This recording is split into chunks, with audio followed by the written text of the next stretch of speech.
Olá, meus queridos irmãos e irmãs, tudo bem?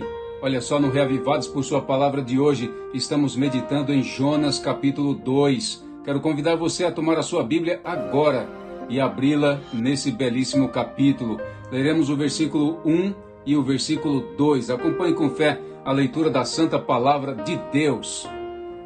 Então Jonas, do ventre do peixe, orou ao Senhor, seu Deus, e disse: Na minha angústia, clamei ao Senhor, e ele me respondeu.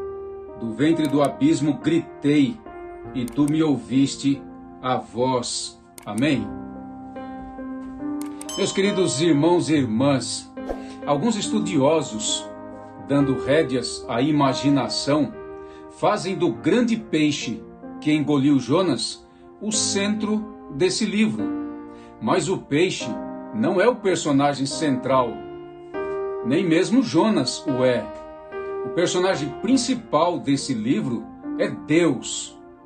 Deus é o Senhor, não apenas de Israel, mas da natureza, também da história e de todas as nações dessa terra. A vontade de Deus se cumpre sempre no final.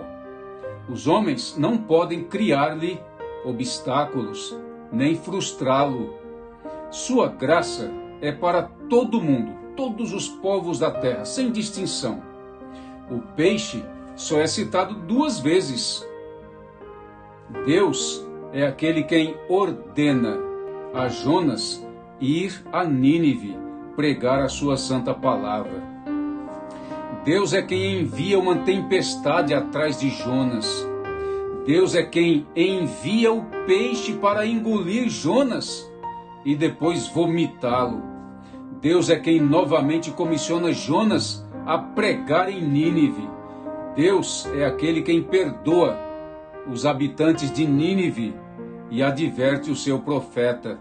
O peixe, que foi obsessão para a imaginação judia e cristã, não é o centro dessa narrativa. Não, absolutamente.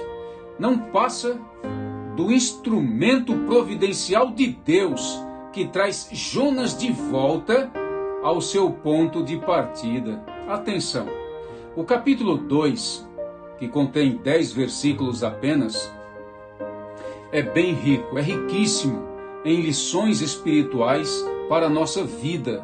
E eu quero extrair desses 10 versículos 10 lições preciosas para a nossa vida. Atenção, Jonas havia desistido de Deus, mas Deus não desistira de Jonas. Jonas pensou que o mar fosse sua sepultura, mas Deus fez surgir um grande peixe para salvá-lo. Deus montou uma operação resgate para trazer de volta o seu profeta ao centro da sua missão. O amor de Deus persegue implacavelmente o profeta do Altíssimo e o encontra no fundo, lá no fundo do mar, e o traz de volta ao ministério, ao santo ministério da pregação da pura palavra de Deus. O grande peixe que Deus enviou para engolir Jonas não foi um castigo para ele, mas um instrumento do seu livramento. O peixe foi o meio pelo qual Jonas foi salvo da morte por afogamento. O fato de Jonas ter sido engolido por esse monstro marinho não era um ato de punição divina, mas de preservação. Sem dúvida nenhuma, Jonas esperava morrer nas águas do mar, mas quando acordou dentro de um peixe, percebeu que Deus, por sua graça e misericórdia, o havia poupado. Se um navio estava a ponto de afundar, imagine então um homem. Suas possibilidades de sobrevivência eram nulas. Jonas é salvo pelo peixe. O peixe não estava ali por acaso, meu amigo. O bilhete de passagem que Jonas adquiriu dava-lhe o direito de seguir até Tarsis, mas o Senhor modificou a sua viagem. Ela tomaria outra direção e outra condução. Essa condução era um grande peixe e já estava lá à espera de Jonas. A experiência vivida por Jonas se torna o maior tipo do mais esplêndido acontecimento da história, isto é, a morte e a ressurreição de nosso Senhor Jesus Cristo, conforme está relatado em Mateus capítulo 12, versículo 40.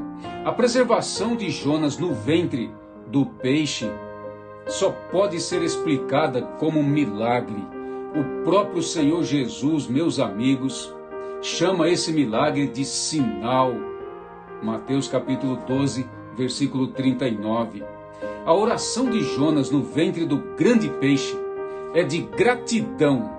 Gratidão pelo livramento, muito mais do que uma súplica por livramento. A oração de Jonas é, na verdade, um salmo de louvor a Deus. A oração de Jonas não contém uma palavra sequer de petição. Não.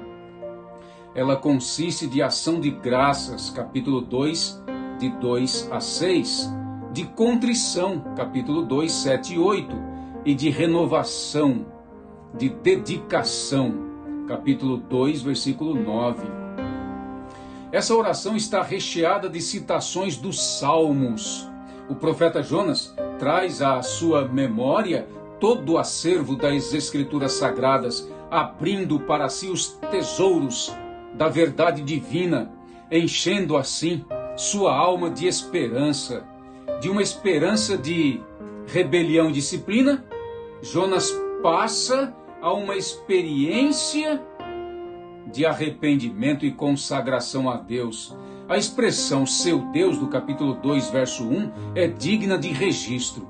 Jonas não apenas orou ao Senhor, como os marinheiros pagãos oraram, capítulo 1, verso 14, mas ele orou ao Senhor como seu Deus, de quem ele tentara escapar e para quem ele agora eleva a sua súplica. Várias lições, como mencionei, são preciosas aqui nesses versículos, e elas devem ser apreendidas ao nosso coração, guardadas lá no fundo. Nesta oração, a gente vê o desespero humano encontrando alívio no livramento divino. Agora sim, a primeira lição encontrada nesta bela oração de Jonas é a seguinte, atenção, capítulo 2, verso 1. A nossa angústia pode nos levar à presença de Deus. Sabia disso? A segunda lição, capítulo 2, verso 2. O nosso grito de angústia encontra sempre os ouvidos abertos de Deus. Que maravilha, não? A terceira, a disciplina de Deus é uma prova do seu amor grandioso por nós, por cada um de nós. Capítulo 2, verso 3. A quarta lição, a maior tragédia do nosso pecado é nos afastar da presença de Deus. Que você permaneça sempre na presença dele. Capítulo 2, verso 4. A quinta lição, quando tentamos fugir da presença de Deus, ficamos encurralados pelas circunstâncias. Capítulo 2, verso 5. A sexta lição, o caminho da desobediência sempre nos conduzirá por abismos mais profundos. Capítulo 2, versículo 6, primeira parte desse verso. A sétima lição, quando chegamos ao fundo do poço, de lá a mão de Deus pode nos tirar e nos colocar em pé novamente. Capítulo 2, verso 6, a segunda parte. A oitava lição nos diz que quando chegamos ao fim dos nossos recursos, devemos lembrar daquilo que nos traz esperança. Capítulo 2, verso 7. A nona lição, devemos saber que toda forma de idolatria é uma atitude tola, ingrata. Capítulo 2, verso 8. E a décima lição nos diz que devemos saber que só encontramos o verdadeiro sentido da vida quando a gente se volta completamente para Deus. Capítulo 2, 9 e 10. Esse é o meu desejo para você. Essa é a minha oração para você. Em nome de Jesus. Amém. Senhor, eu entrego em tuas mãos todas as minhas ovelhas, que nesta hora medita comigo na santa palavra do Senhor. Que a oração de Jonas possa abençoar a vida, a mente, o coração, a casa, a família, os planos e os sonhos de cada uma delas. Em nome de Jesus. Amém.